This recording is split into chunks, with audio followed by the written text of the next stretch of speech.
Hello, everyone, and welcome to Hashtag Talent and Talks, the Talent Mindset Dialogue series brought to you by the Economic Times in collaboration with LinkedIn, where we dissect the art and science of talent management in a world reshaped by technology. Now, picture this, the work world is no longer just about jobs, it's a dynamic ecosystem where skills are the new currency and adaptability is king. So, while many executives agree that skill based hiring is pivotal for growth, the challenge lies in bridging the gap between today's workforce and tomorrow's demands. The evolution of workplaces is no longer incremental, it's transformative, driven by emerging technologies, changing employee expectations, and the need for businesses to stay competitive. Organizations are not just hiring for roles anymore, they're building resilient teams that can pivot and thrive in the face of change. And who better to unravel this than our two brilliant minds for today, Manas Mishra, CHRO of EAAA Alternatives, a trailblazer in alternative asset and investment management, and Jyoti Dadlani, Regional Head. You both. It is a pleasure to have you here. Thank you. Thank you so much for having us here. Now I'm handing over to you, Jyoti. Please go ahead. Thank you. Thank you so much, Himanshi. I think very well brought out trailblazer. That's the term you used. I would say you obviously have an early advantage in private credit, being a market leader, from getting from an early mover advantage to seeing that success in terms of adequate returns across for investors, growing the business across, I would say North America, India, even Europe, definitely not an easy task. As well as, the right due diligence, governance, and this unique approach to risk management. So I think it's been an early mover advantage for you. And of course, trailblazer, for me, that's the word that defines your vision and the space. So thank you so much for being here. I think I'm going to start with asking you, saying, EAAA Alternatives you've built a reputation as a leader, especially in private debt and real estates. You've already said that people, process, technology are very, key to you. So I'm going to specifically go to what does talent mindset mean to you in driving innovation, excellence, and potentially for scaling future operations? First of all, Jyoti, thank you so much for having me here. I think it's great to be talking about the practices which we think will make us future ready. For us, it has always been a confluence of people, process, and technology. People come first. People with their diverse set of experience, extensive expertise in what can not only contribute to the current growth of the organization, but also about future opportunities. The way in which this organization has been able to innovate and the ideas that have been brought together to take into absolute and final products in itself is a great example for others to emulate. So when we take such people who are high on drive, energy, resilience, adaptability, innovation, and we start putting processes for a seamless execution, the only thing that can make us more efficient and effective is, of course, then the technology. And as an organization, technology is something that we are really looking forward to leverage going forward. We have seen technology being both an enabler as well as a disruptor. Enabler because it makes things consistent. It makes or creates that uniform experience. It creates that efficiencies in a lot of ways. At the same time, it is a disruptor because, in my opinion, the entire definition of talent is going to shift in the coming years. When we look at how today what we are defining as skills, what we are defining as core functional expertise in itself are going to evolve thanks to technology, thanks to AI, thanks to a lot of repetitive processes getting automated. We will need people who demonstrate a lot other traits, behaviors, and skills. And I believe that that would be the true talent going forward. If we also look at the way in which any organization today is evolving, that mindset is automatically getting ingrained. Earlier, probably organizations were looking at a 9-box model or a 2080 or any other form where they could only focus on a certain set of population. Today, we want to take the entire population ahead. We are invested in growing the employees who work with us. And technology provides that ability to invest in each and every one, create a curated journey for each and every one. I think that's the power of the talent mindset that we can look at. I also want to share that we embarked on a journey of OKRs last year. Now, OKRs are something which you would oftentimes find mentioned with technology companies, provides great structure and thought process to organizations which are evolving or in that growth journey. It also brings together a lot of mindsets or ideas together towards the future. And more importantly, there is transparency within the organization. When we took our top leadership, roughly about 10% of the organization through the OKR process and identified what would be the key objectives, it was surprising that people who didn't have the core functional expertise for that particular objective raised their hands, were a part of fulfilling that objective, and took ownership of completing that objective. Here are people showing a drive and focus towards achieving what is important for themselves and the organization in the future.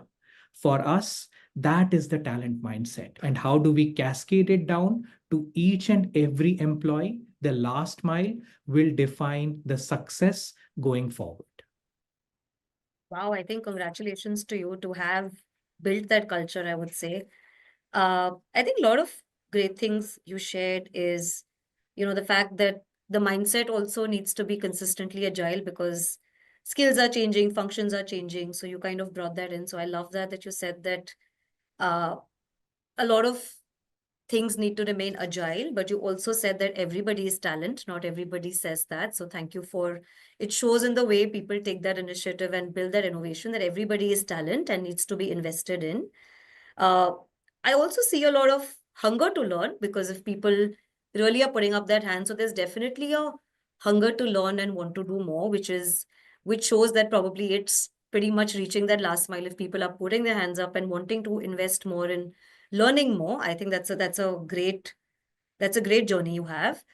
What I'm going to ask you is that how do you foster that mindset among leadership? I know you gave an example of OKRs, but how do you continue to foster that mindset with your leadership?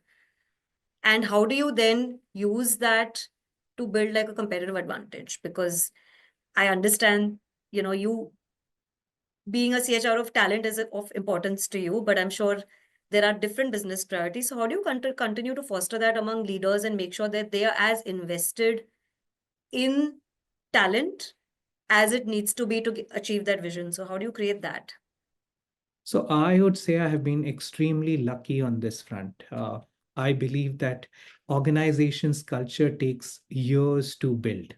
And thankfully, the organization has built a culture of ownership, empowerment, defines clear guardrails, and gives a lot of responsibilities to each individual for them to go out and achieve. If someone brings new ideas, if someone talks about, can we do this? It becomes helpful for the organization to evaluate and go back and say, yes, we can do this or we can't say this. From where we started to where we are, it is not just about adjacent products. It is not about opportunities. It is about the people who have had the courage to articulate and pursue them. And I believe the organization has empowered those individuals to really build talent within the teams who can help achieve it. Yeah. I think that's where my job comes in, to keep that culture going as we grow in size, as we grow in people, as we grow from strength to strength. How does that talent mindset gets replicated with each individual? I think 2 to 3 fundamental principles always help. One is define clear guardrails. The moment those are there, people feel empowered. People know that these are the boundary conditions and I can keep on playing it. Second, we have to have people who believe that they can do it, give them ownership, give them the drive, let them achieve results. Since you have the guardrails, you anyway know where things are falling or where things are going wrong. The last piece, send a clear message that growth can only occur when the next level below you starts growing. One of the trends we're seeing is that, uh, and true to our vision, right, we want to create economic opportunity for every member of the workforce. We've started seeing that education, experience, and pedigree sometimes takes the back foot. And the hiring metrics that you used to hire for, right, which are those three, which are very traditional, have sort of taken the back seat, and everybody is looking at skills from a hiring perspective. So I'd love to understand, how has that evolved for you? And, can you share an example of where you've, the metrics that you've sort of hired for in the past have evolved for you as you stay future ready, right? And I know you're ahead in so many ways, as you said, right, the ownership, growth. So how is your hiring criteria changed over the period that you've been here, and as your organization stays future ready? So I think it should come as a surprise that ownership is a big criteria that we would always want to look at in people. Yeah. People who are ready to embrace challenges, people who are ready to look for what is it that I can do to ensure that I'm not just doing the routine, but I'm actually adding value to myself and the organization. One of the things that we see as changing is, thanks to technology and automation coming in, a lot of repetitive and the I would say mundane tasks would probably get moved on to technology. So people who would be growing in future, in my opinion, would need to be more agile, would need to demonstrate adaptability, ownership, to some extent, a bit of even empowering others will automatically come in. But Yeah. I believe one critical competency would be more of emotional intelligence. That thought process that if my plate starts becoming empty, here are the five things that I can do more, or Yeah. here are the five things in which I can continue to grow, is not just a sign of agility and adaptability, but of high emotional intelligence. I think very beautifully articulated.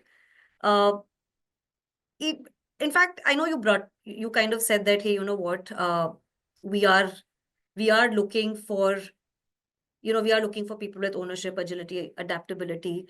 Uh, are you kind of leveraging any data insights to think about these skills, or think about, as you hire talent, are you thinking about looking at any data insights, maybe from past trends of who you've hired, or even current trends of how skills are evolving in that industry, to fill some of these gaps, right? For example, finance roles, operational roles. So are you using any data insights to kind of look at those skill gaps that you have currently as an organization, on what some of the fastest growing skills are, and then building your strategy accordingly? Uh, I think thanks to technology, no organization today can say they don't have data. There is loads of data available. It is up to each organization how they are leveraging it, how they are drawing insights from it, and more importantly, how they are utilizing it to make improvements. Hmm. And this data is not just from active employees or from the new hires. It can also be from employees who are exiting the organization. What are they saying? Why are they, what were they looking for? And why are they no longer a part of the Hmm. organization? Hmm. And as we look at the data of a lot of these, from a lot of these sources, a few things become abundantly clear to us. Hmm. One is, people always like clarity in terms of their roles, responsibilities, and the sooner they get that clarity, it becomes easier for them to be productive and it becomes easier for them to perform in their role. So while the job descriptions, while setting up KRAs within the first 15 days, a lot of organizations do, but we are going way out to ensure that people are clear on what they have to achieve, what are they going to be responsible for at the end of the year, and what kind of discussions can they achieve, can they expect because of it. So I think somewhere we know that those aspects play a big role. Yeah. We're also looking at from a skill set perspective. When people say that these are the aspects they are looking for, we are asking the question, is this something which can be built in the job? Or is this something which is required the individual have it? And today, probably while we use the terms talent, skills a lot interchangeably, we are clearly defining it as a behavior trait, or is it truly a skill or an expertise? For us, everyone is talent. Everyone has some talent, or everyone can build some talent. So I don't want to go towards that term. I would restrict to a behavior trait or a skill. Behavior traits take long time to build, whereas skills are easier to pick. Skills are more functional. Through a training programs, those can be enhanced. So for a job, if we get the behavior traits right, we have got 90% of the job done. I would rather bet on a person who has got the traits and then help build the skills. And we are continuously evaluating that. Our learning and development programs, our hiring processes, everything is continuously getting tuned towards it. The one last aspect for us is psychometric. A psychometric oftentimes gives data which may not come out in interviews, which may not come out in engagements or interview or any conversations. We're using psychometric to understand what is the true strength the individual is bringing. It is not a elimination tool for us, but it is more of an information tool, which then gets validated in the interview, and the hiring manager feels more confident when they're looking at it and saying, I know this person can actually do this job. That confidence from the day one helps us position the candidate for success, helps us present a stronger employee value proposition. And that's what I believe, that's where the journey truly begins. Yeah.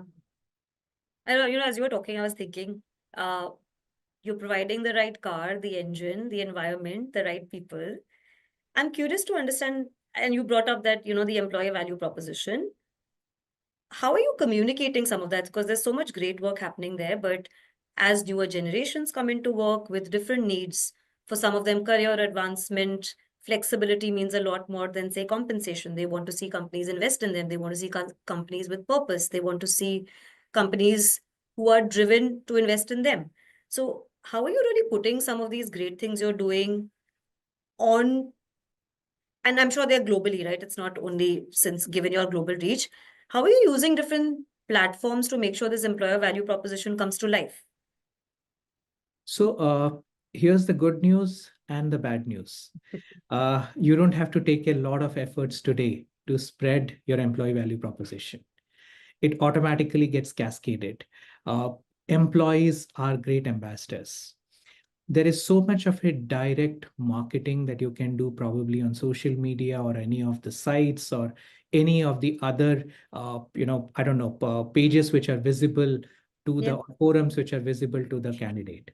Yeah. But the true branding or the true EVP actually happens through your employees, through ex-employees, and through what a candidate goes through when they go through a process. I believe that if the experience of all of these folks is great, they will automatically talk about the organization.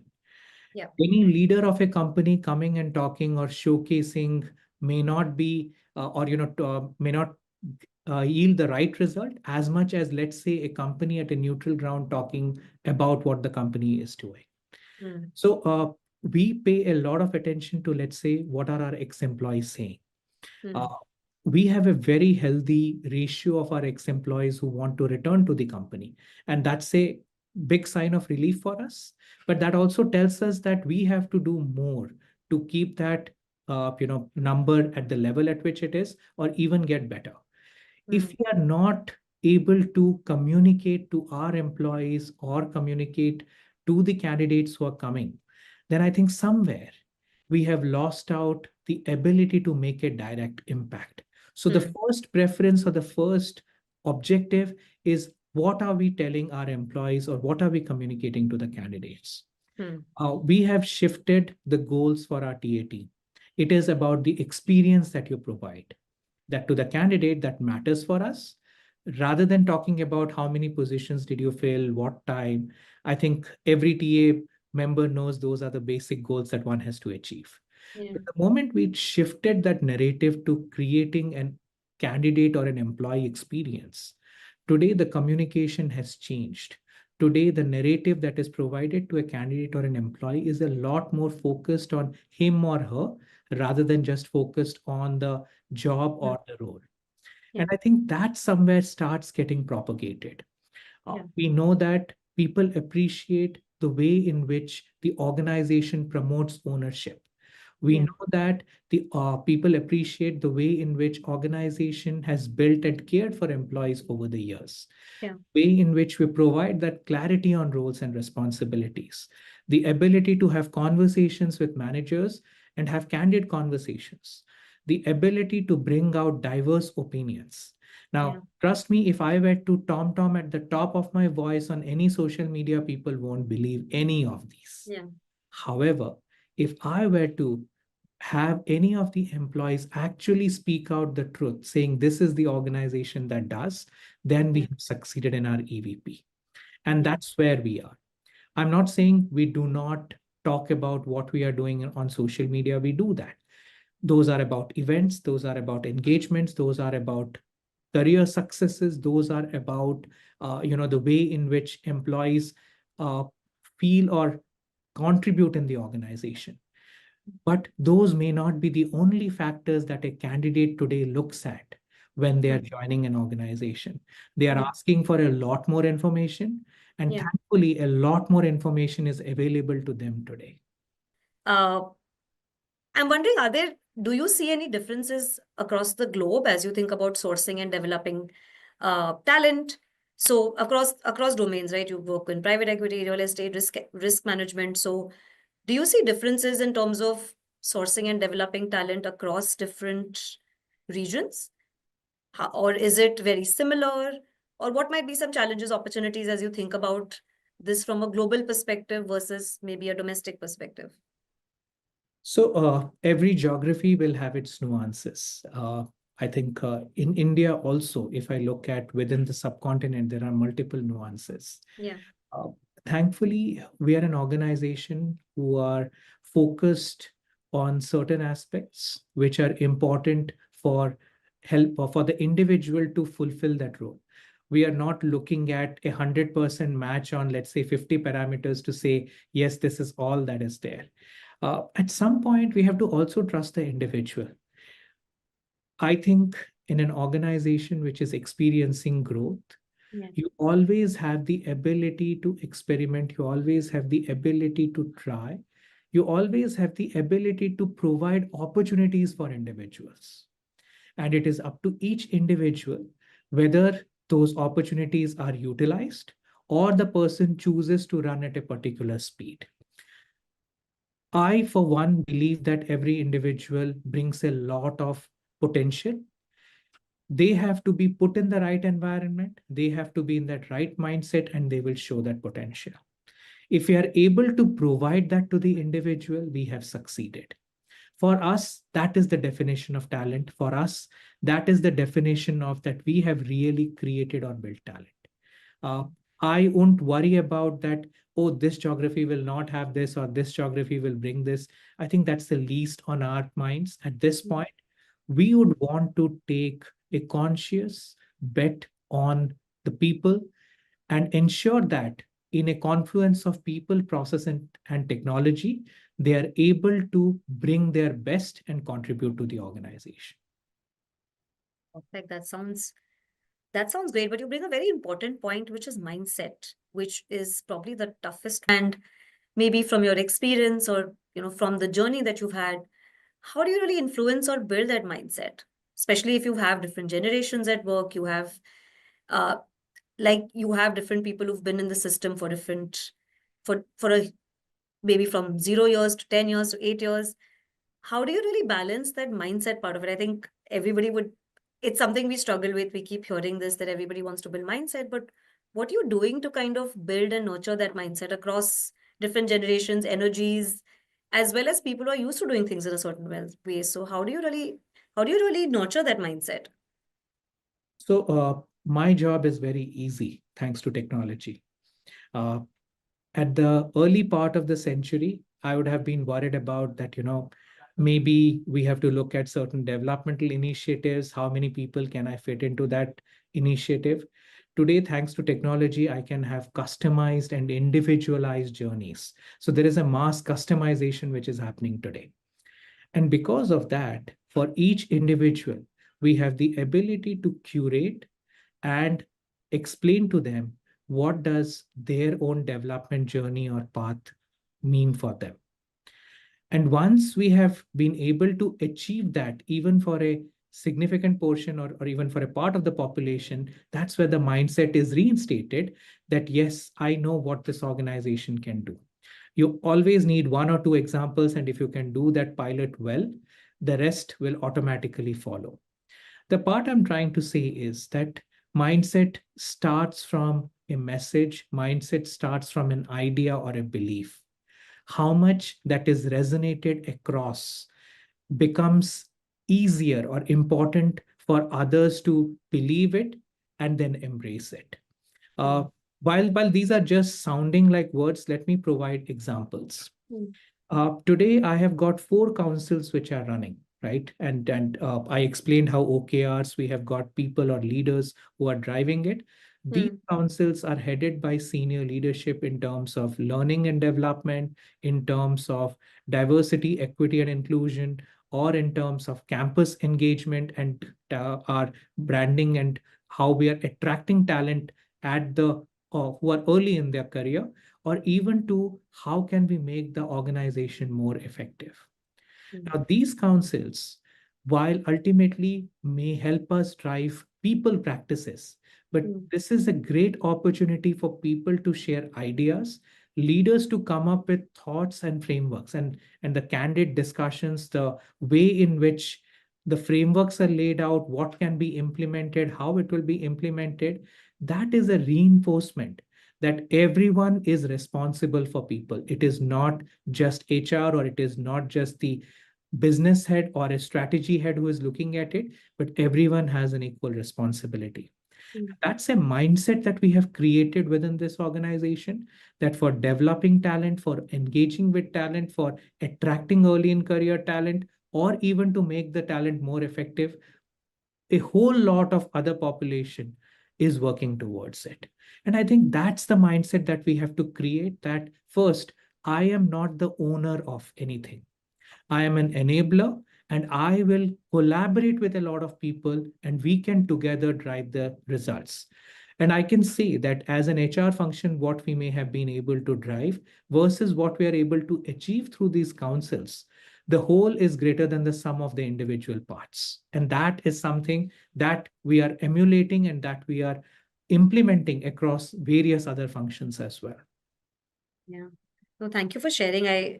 From the fact that mass customization, how do you kind of use technology there, to the focus on the fact that everybody is co-creating that strategy. It's leaders actually acting there. So most talent leaders find it difficult to collaborate with business, but this is business in action. These councils are just helping you not only get the entire organization involved, but also the leaders involved in co-creating that strategy and building that talent for you. So kudos to you for that. So what's your advice for, I would say, companies, or uh, how do you really embark on their journey of change management, right? Like getting your leaders and councils to do it, creating those metrics for talent acquisition teams. I'm sure it's not been easy and it's a journey. Of course, you've had that vision and you seem extremely passionate about doing that. But how do you really deal with that change management as you think about a lot of people aren't necessarily even thinking of future readiness? So how do you bring that change? What's that secret to change management, or what's your advice to companies, people, individuals who are kind of working towards that change management? I credit this organization's leadership for the vision that they have laid out, that they have pursued over the years. and the simplicity with which it has been communicated across all levels. I think once that has been done, once the vision is easier for everyone to understand and work towards, there is a lot of purpose that comes into everyone's life. And once that purpose is clear, as an enabler or as a change management facilitator, it becomes way, way easier. An example is when we introduced OKRs last year. Yeah. It wasn't about saying that our traditional goal setting isn't working. It wasn't about saying that, this is the reason why we need to move to OKRs. It is always about saying that, hey, this is great, but here's a framework which can allow us to do more. We are not rolling it out across the organization. We want this group to experiment with it, own it, and then come back and say, how should we take this forward, if at all? And just that thought process of putting people at the center and saying that, oh, I know how I have to make this work. Let me also understand this. Today, if you walk across the organization and ask any of the leaders, what does OKR mean? You will get that consistent answer because they have all been a part of something which they believed in. And they know that they are the ones who have to drive this. So for me, it is about creating or articulating the change as an incremental effort and not as a transformation effort. The second is about simplicity of vision, which can be percolated down to the entire organization. And third, ease for the employee to understand why this change we are going through and what it means for us. The simpler we keep all of it, the easier it becomes for an organization to evolve. For a growing organization, change is the only constant. I think, we have been continuously inventing, we have been continuously ideating and innovating, and we have been continuously growing. And people who are with us know this and know that this is something that they are doing because they have to also add value to themselves. So congratulations again for the kind of, I would say, agility, the kind of future readiness, and the kind of culture you've built in. I think a lot of those things that you've spoken about are, I would say, years ahead of some of the other customers I meet. So congratulations on really leading an organization where you can actually say I'm an enabler. So kudos to you for that. No, I think I cannot take that, appreciation or that gratitude because ultimately it's the senior leadership which has really built the kind of culture over the years. Congratulations and thank you again for this. Himanshi, I'm going to hand over to you. Yeah. Thank you so much. It was really an interesting conversation. And that brings us to the end of today's episode of Hashtag Talent in Talks. From insights into cultivating talent strategies in a high stakes investment domain to the perspectives on leveraging data to address skill gaps. We've explored what it truly means to have a talent mindset in the evolving workspace. Now, what stood out most was a recurring theme of adaptability, not just in hiring, but in shaping a workforce that thrives on constant learning and innovation. It's a great reminder that in today's world, the race isn't won by the strongest, but by the most adaptable. And also, Manas talked about developing a mindset where everyone is responsible in an organization for talent management and also development. People are willing to experiment, and if an organization can provide an opportunity, it can actually create a long term impact. Thank you so much for sharing those views with us, both Manas and Jyoti. Thank you for joining us. To our audiences, stay connected with the EDHR world and LinkedIn for more thought leadership on talent and innovation. Until next time, keep building, learning, and keep thriving.